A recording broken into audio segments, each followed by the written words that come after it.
Declarações e decisões de Nicolás Maduro e de Donald Trump elevam a tensão entre Estados Unidos e Venezuela. Destaque do repórter Matheus Dias. O governo de Donald Trump está enviando de volta aos países de origem os 2 sobreviventes do ataque americano de quinta-feira a uma embarcação no Mar do Caribe. Eles seriam da Colômbia e do Equador e não serão mantidos como prisioneiros de guerra.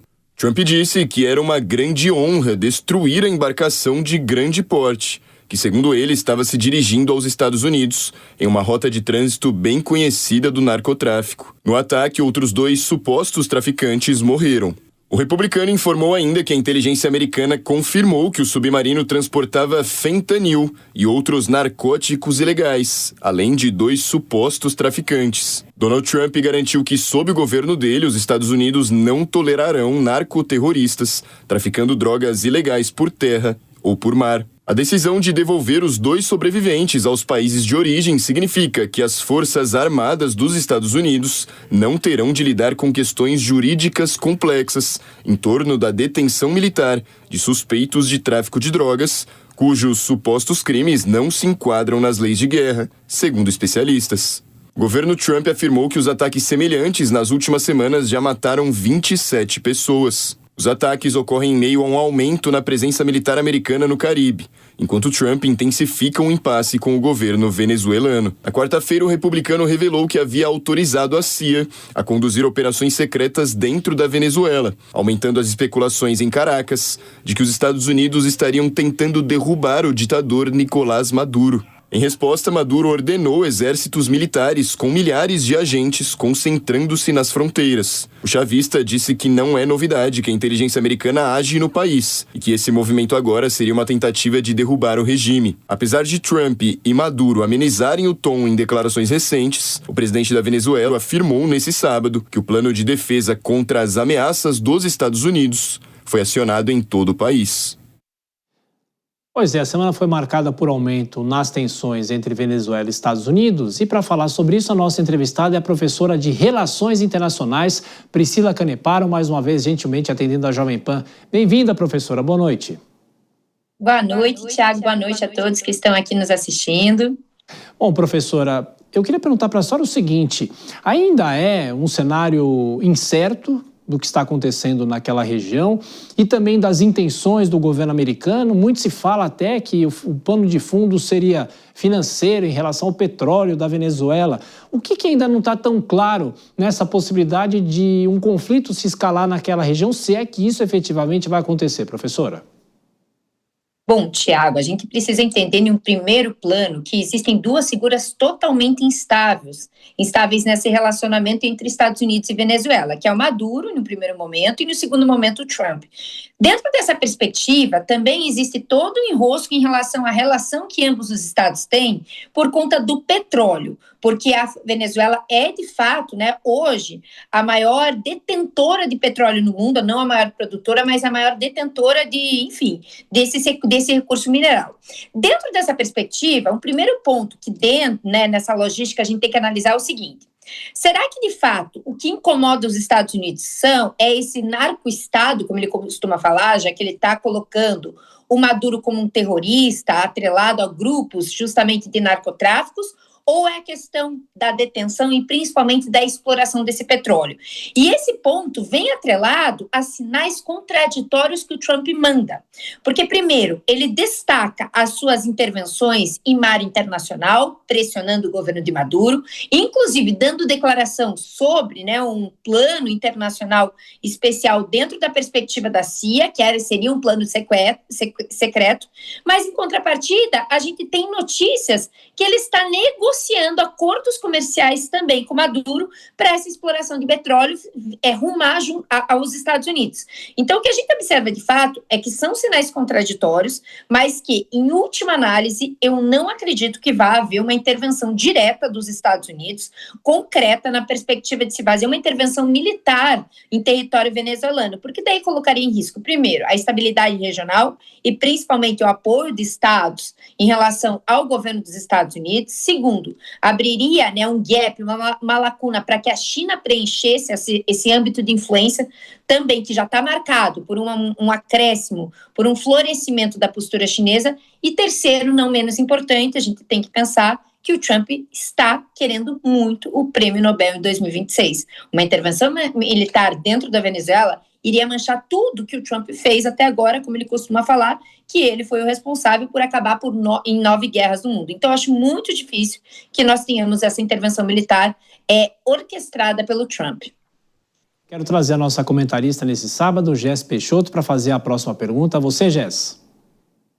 Muito obrigada. Boa noite, professora. Eu gostaria de saber como que a senhora avalia a perspectiva de reação dos grupos regionais na América Latina sobre essas intervenções pontuais que Donald Trump está fazendo, sobre o discurso dele. Porque, por exemplo, nessa última semana tivemos o Partido dos Trabalhadores, em nota oficial, reclamando, falando como ações letais e condenando as ações na Venezuela. Como você imagina que isso vai tensionar a região aqui, por assim dizer, economia? De um lado, o Brasil, que hoje tem um posicionamento neutro ou pró-Venezuela, do outro, um país como a Argentina, que tem se consolidado mais pró-Trump. Como você avalia essa situação e qual vai ser a influência na nossa América Latina? Jess, eu acho que a gente tem que fazer uma leitura aqui bem correlata, não a realidade apenas daquilo que está no nosso governo, mas em relação à estrutura que se dá na América Latina. Então, os países, eles têm uma grande tendência, uma forte tendência a uma estabilidade regional, porque, de fato, enquanto o mundo se encontra em um barril de pólvora, a América Latina é uma região supostamente pacífica dentro dessa perspectiva internacional.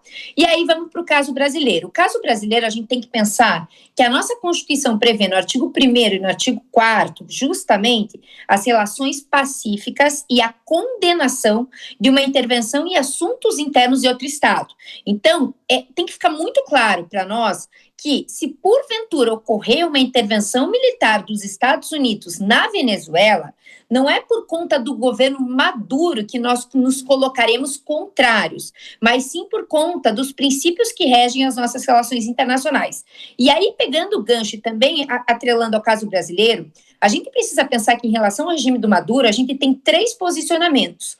Um deles que você muito bem destacou, que é o posicionamento do PT, que é o posicionamento pró-Maduro.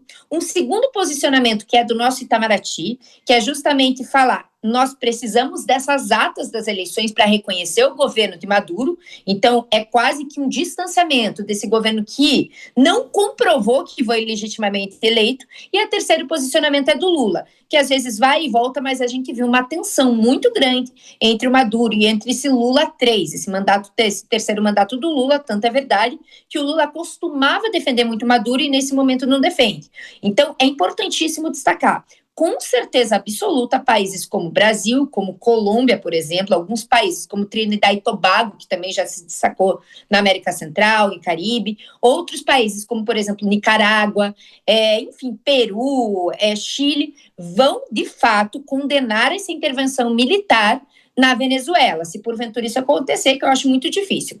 Já a Argentina, do Javier Milei, talvez exista, sim, uma condenação, mas vai ser um discurso muito mais brando, porque a gente sabe que a Argentina está negociando um empréstimo com os Estados Unidos, a gente sabe que existe um alinhamento ideológico muito grande dentro dessa perspectiva entre Milei e entre Trump, mas talvez, e aí é importante a gente destacar, o Milei se sinta pressionado para fazer pelo menos uma declaração contrária a essa intervenção, porque a gente tem que pensar que boa parcela da população hoje argentina está contrária ao regime do Milei, principalmente por conta dos últimos escândalos, incluindo a corrupção da irmã do Milei, né? Então, talvez ele se sinta forçado a fazer essa declaração.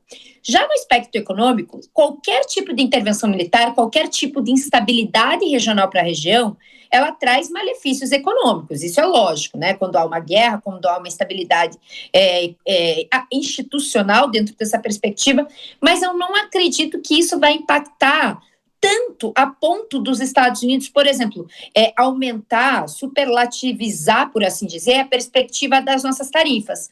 Tanto é verdade que o Trump, ainda tendo um posicionamento estável, sendo uma figura instável no cenário internacional, a gente está vendo ele caminhar em uma perspectiva de estreitamento de laços com o Brasil. Então, acho que isso vai impactar por ser uma intervenção militar, mas não, de fato, pelo Brasil se posicionar contrariamente, porque já é conhecido na história das relações internacionais o posicionamento do Brasil e dos outros estados da América Latina. O professor, a oposicionista Maria Corina Machado fez até um apelo para o presidente Lula para que ele tome alguma providência ou critique mais abertamente o presidente da Venezuela. E eu pergunto qual que pode ser o papel dela nesse momento, que vem reforçado, né, pelo Nobel da Paz recentemente. A senhora citou no começo que Donald Trump perseguia e ainda vai perseguir pelos próximos anos, mas de qualquer forma, qual que é o peso dela nesse momento? Se é que ela tem algum peso, porque ela, apesar de ser essa líder da oposição, ela está num local que ninguém nem sabe, né? Pois é, Tiago. E aí a gente costuma, né, se questionar se de fato esse prêmio Nobel vai ter algum impacto. É lógico que no primeiro momento vai ter um impacto de redirecionar a focalização dos interesses para a Venezuela, porque a gente sabe que de fato ali existe uma problemática endêmica em relação a essas eleições e a perseguição de grupos contrários. Mas é importante destacar aqui que ela não foi a primeira opositora perseguida por um regime a ganhar prêmio Nobel da Paz. Antes dela, já existiram 3 opositores que também ganharam o Prêmio Nobel da Paz, não eram opositores ao regime venezuelano, mas no mesmo contexto, tá? Reservadas as diferenciações, no mesmo contexto de perseguição política. Essa perspectiva de ganho do Prêmio Nobel não gerou nenhum impacto concreto no futuro imediato, ou seja, não reverteu a situação desse país.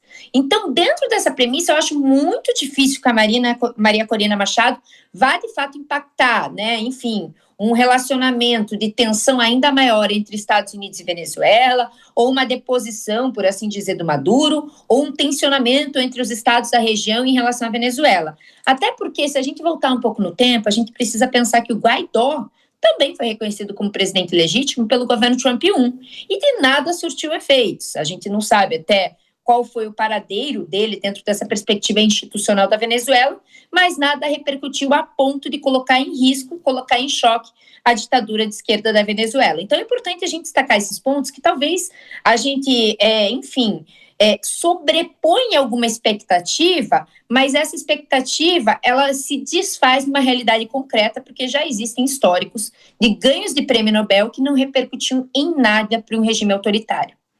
A última pergunta, Jess? Eu vou seguir nessa linha, porque nessa semana a gente teve aí o Brasil se recusando a assinar uma carta de parabenização, de endosso ao Nobel da Paz que foi dado à brilhante ativista Maria Corina Machado. Era uma proposição da Argentina, mas que assinou conjuntamente também Colômbia e Paraguai. Como você avalia, doutora, essa situação da negativa de países como Panamá, que não assinam, que estão associados, e principalmente do Brasil? Não passa uma mensagem de proximidade maior com esse governo na Venezuela? Porque a nossa percepção muitas vezes é que o governo federal, o governo do PT hoje, ele tem muita dificuldade de realmente rechaçar duramente a ditadura sanguinária de Nicolás Maduro. Como você avalia isso? Jess, eu acho que aqui a gente tem algumas camadas, né? Eu acho meio problemático a gente trazer essa generalização em relação ao posicionamento brasileiro, porque o cenário internacional como um todo, ele é muito hipócrita. Então, se a gente pensar a Colômbia tem um governo extremamente de esquerda e vem assinar, ratificar, meio endossar, sendo que parabenizou Maduro também, né? O Panamá, que você destacou, o Panamá é um governo de direita que tem um alinhamento muito mais ideológico com a Maria Corina Machado do que efetivamente com a questão do Maduro. E dentro dessa premissa, talvez nós precisemos pensar que existem ditaduras ao longo do mundo também, dentro dessa perspectiva, em que os estados mantêm algum tipo de relacionamento por interesses subjetivos.